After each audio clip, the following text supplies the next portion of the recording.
Divaldo Franco, pelo espírito Manuel Filomeno de Miranda, Perturbações espirituais. 7. Perspicácia das trevas. Nas áreas infelizes da espiritualidade inferior, em que habitavam as entidades afeiçoadas ao mal, os chefetes dominadores perceberam a mudança que ora se apresentava na instituição e, por extensão, em outras sociedades espíritas.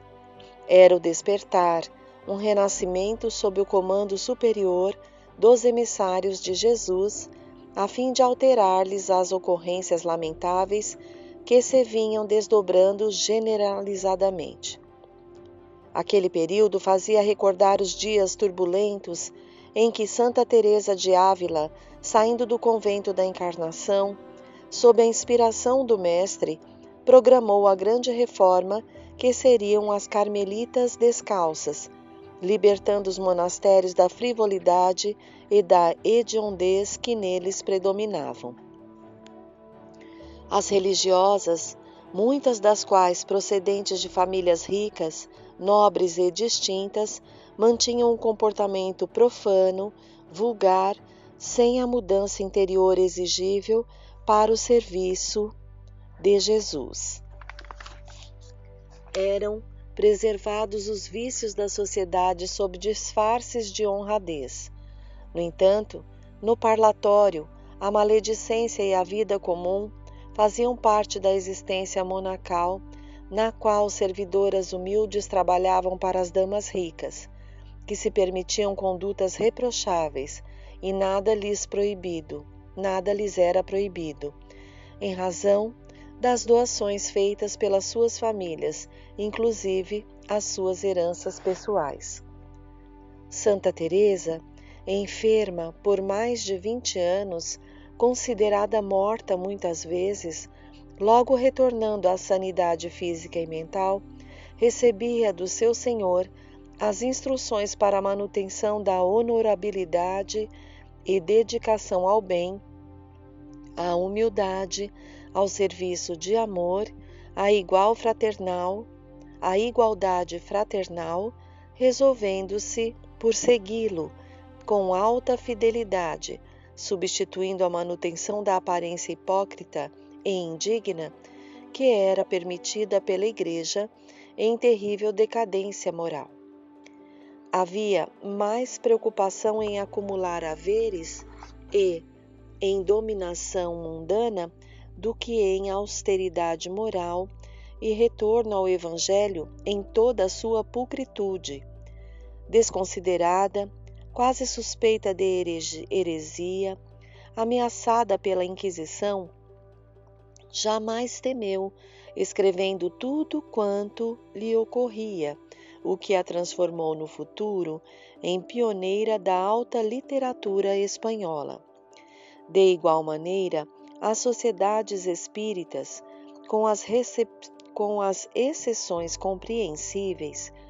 e graças aos sacrifícios e coragem de alguns servidores do bem, estavam sendo invadidas pela futilidade, arrogância, presunção e desrespeito às lições exaradas na codificação,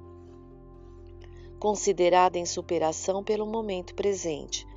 e os seus servidores taxados de ortodoxos que deveriam ceder espaço para os esdrúxulos modernistas, à caça de glórias e de exibicionismo terreno. Muitos deles portadores de conflitos graves, não conseguindo prestígio na sociedade em que participavam, buscavam no movimento espírita situações vantajosas pela audácia, agressividade e desplantes na maneira de encarar a severidade dos prepostos de Jesus. Inspirados por espíritos vulgares e cruéis, adversários do bem e do progresso, davam campo a perturbações na seara, criando psicosferas pesadas em que as lutas pelo poder, pelo destaque, tornam-se comuns ao lado da maledicência e da calúnia, da irresponsabilidade e do desprezo às condutas cristãs semelhantes aos primeiros servidores de Jesus. Lentamente dominados pelas mentes perversas, os companheiros presunçosos olvidaram-se dos sérios compromissos com a doutrina espírita e transformavam-se em servidores do mundo profano, qual ocorreu lentamente com o cristianismo após a ascensão de Constantino ao poder em 313. Telecomandados por seres hábeis no manejo do pensamento humano e na maneira de interferir telepaticamente na conduta das pessoas, adotaram teses de aparência científica, mas sem nenhuma estrutura de gênero, utilizando-se de nomes pomposos para os posicionamentos edificantes, com denominações simples, mas que exigem conduta moral saudável e severa para consigo próprio, com ameaças à estrutura inquebrantável da terceira revelação, conforme o codificador e os missionários da primeira hora receberam do alto e transferiram para a posteridade. A seriedade das reuniões, que devem ter como foco a iluminação de consciências mediante os ensinamentos próprios e perfeitamente firmados nas lições de Jesus, cedeu lugar aos espetáculos de oratória vazia e artística, em lamentável imitação dos comunicadores dos veículos da televisão, tornando-se expositores assinalados pela competição de uns em relação aos outros, sem a simplicidade do conforto moral e da certeza da imortalidade, a fim de enxugarem as lágrimas dos filhos do Calvário. O Espiritismo, embora a sua feição investigadora, que o torna uma ciência com a sua própria metodologia, é o Consolador prometido por Jesus, que viria restaurar-lhe os ensinamentos, porque estariam esquecidos, dizer verdades novas que ao seu tempo não poderiam ser enunciadas em razão do atraso cultural da época, e ficaria para sempre em seu nome. Surgiram os campeonatos de exposição espírita, em que se fazia mais importante a forma do que o conteúdo, as teologias doutrinárias muito difíceis de ser assimiladas pelas pessoas de cultura modesta, mas de coração ralado pelo sofrimento, de seleção de auditório pomposo, nos quais os pobres têm constrangimento de entrar, ou são discretamente barrados ao chegarem. Habilmente, esses perturbadores espirituais que conhecem as más inclinações que predominam em a natureza humana, identificadas pela psicologia analítica na condição de sombra, tornaram-se os direcionadores de muitas instituições que se foram afastando do modelo, a casa do caminho de Simão Pedro entre Jerusalém e Jope, ou das salas frequentadas por Allan Kardec, quando era convidado a explicar o Espiritismo e a sua finalidade libertadora de vidas. É uma doutrina de cultura, de conhecimento e de educação, mas buscou-se transformá-la em uma proposta acadêmica, somente acessível aos portadores de títulos universitários e defensores de querelas inúteis. As páginas sublimes dos ensinamentos foram transformadas em técnicas de cursos que competem com os das universidades. Retirou-se a espontaneidade do fenômeno e assinalou-o com grades de estudo que exaltam a personalidade e deixam à margem, no esquecimento, a simplicidade do amor que ajuda, que consola, que desce ao abismo da miséria humana, a fim de erguer aqueles que lhe tombaram em quedas espetaculares. Alguns estabeleceram a desnecessidade das comunicações espirituais, o que deu lugar à tese de espiritismo sem espíritos, enquanto outros franquearam levianamente o acesso de pessoas sem condições morais para a participação em lamentáveis espetáculos apresentados pela mediunidade atormentada, em que ditos mentores tornavam o fenômeno ridículo ou fútil. A necessidade de união pela unificação dos propósitos doutrinários foi colocada à margem em decorrência da presunção dos seus membros em se considerarem superiores aos demais, num terrível ouvido da fraternidade, da caridade, da tolerância. Simultaneamente, estabeleceram-se critérios de autoritarismo nas sociedades que deveriam ser acolhedoras e verdadeiramente cristãs, que evocassem as antigas catacumbas ou os redutos de apoio ao sofrimento dos párias espirituais em todos os tempos. Os mentores vigilantes não tergiversaram e passaram a comunicar-se em quase todos os núcleos, com advertências para a revivescência da fé racional e fraterna, para a construção da família amorosa, que tem em Jesus o guia e modelo, ao mesmo tempo que referiram aos perigos da projeção do ego, das fanfarras disfarçadas em atividade doutrinária,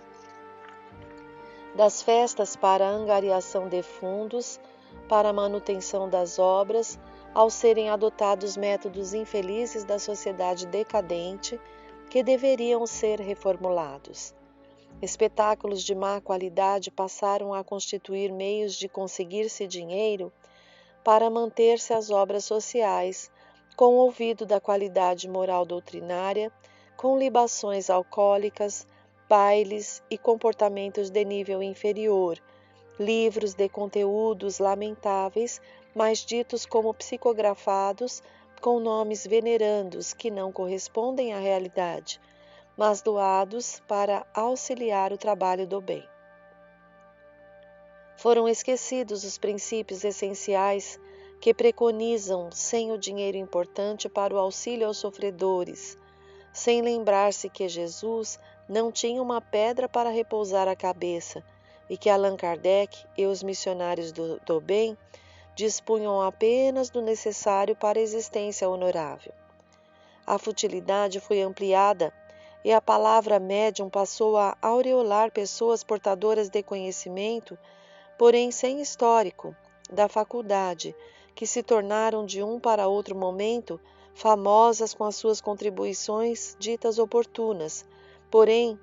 triviais e repetitivas, sem as marcas da qualidade recomendada pela doutrina. A perspicácia dos espíritos das trevas é muito maior do que imaginam os inadvertidos, pois que viveram na terra e aprimoraram as suas técnicas de hipnose no mais além, nas furnas onde se homiziam, e rebeldes contra o carpinteiro Galileu, que dividiu a história da humanidade pelo amor e pela compaixão misericordiosa, tornaram-se-lhe, por esta ou aquela razão, se é que exista realmente qualquer motivo, inimigos insensíveis e apaixonados. O Espiritismo é a doutrina que ele denominou e estabeleceu na Terra para liberá-la das injunções penosas. Apesar disso, esses ditos adversários organizaram-se para desarticulá-la,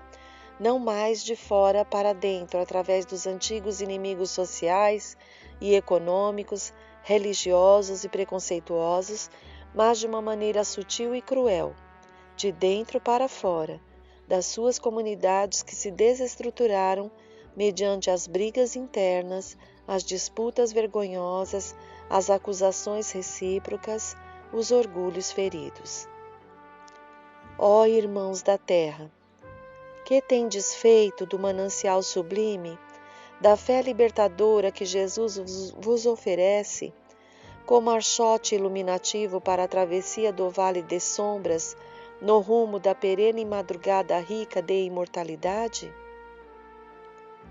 Meditai em torno das comunicações sérias dos espíritos felizes que vos advertem,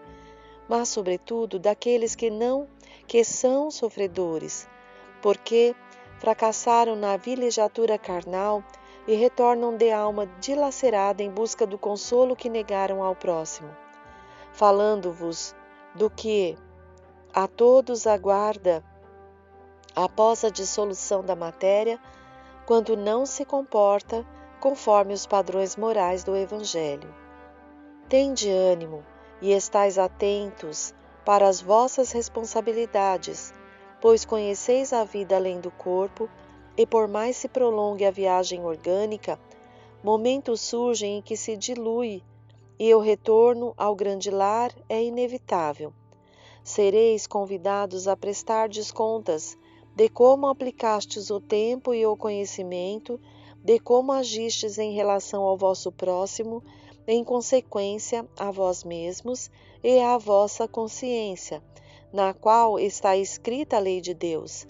que abrirá campo à instalação da culpa e ao sofrimento que poderiam ser evitados se houvesseis agido de maneira diversa, conforme aprendemos todos com a revelação espírita. Vigiai as nascentes do coração, de onde procedem tanto o bem quanto o mal, conforme acentuou Jesus em outras palavras. Despertai e reflexionai com mais tento, porque o vosso é o compromisso de alta responsabilidade por tratar-se do seu caráter imortal. Sois espíritos mergulhados na matéria temporariamente e deveis ter sempre em conta essa questão. Não muitos dão a impressão que viverão no corpo indefinidamente, em caráter de exceção, tão presunçosa é a sua sombra. Estais sob vigilância de ativos mensageiros da treva, embora vos encontreis amparados pelo amor do Mestre inovidável. Nada obstante, a questão é de sintonia. Como parece mais fácil tergiversar, divergir, ser original, desfrutar do prazer imediato do ego, do que ser fiel, fraterno, seguir a trilha da verdade, atender às necessidades da renúncia, a sintonia com as entidades insanas torna-se mais simples e imediata. Jesus não nos solicitou que vencêssemos montanhas e atravessássemos desertos inóspitos ou mergulhássemos nos abismos oceânicos para servi-lo. Somente nos solicitou que nos amássemos, sem desejar ao irmão tudo aquilo que não anelamos para nós próprios. É tão pequena a cota que ele nos solicitou, que não deixa de ser estranhável que nos embreemos pelo matagal das complexidades e desafios para evitar atender-lhe o apelo dulçuroso e afável. Não temais a morte, nem receeis a vida, porque uma é continuação da outra, já que estáis mergulhados no sublime oceano da imortalidade. A perspicácia dos vigilantes da impiedade acompanha-vos. Sede os vencedores do mal, onde quer que ele tente homiziar-se, nas paisagens do vosso coração ou nos encantados reservatórios da mente. Cantai a alegria de amar e de servir à doutrina que vos apresenta a bússola de orientação para o porto da plenitude. Jesus conduz a barca terrestre e leva-a com segurança ao seu destino. Após essas reflexões, reunimo-nos na instituição em reformulação de atividades, a fim de prosseguirmos no mistério para o qual o grupo foi formado.